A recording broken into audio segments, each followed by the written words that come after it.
What's the best question a CEO should ask themselves in that role going into 2026 about how AI, automations, and modernization can impact their business? The best question they should be asking is, whatever I adopt, who does it help? As leadership, we always, in CEOs and stuff, you always think kind of like your inner circle or your executive team. And I talk to CEOs and I say, think about the person who's in the front line too, right? Whatever adoption you use, it should impact the entire company in a beneficial way, not one or a small group of people. Then again, if you're a small company, there's usually only 20 people. It impacts everybody anyway. But that's what I would say there is, ask the question is, will this help everybody? And go backwards from there.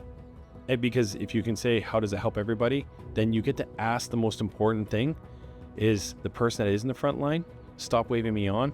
The person that's in the front line is, how can this help them be better at their job so they stay with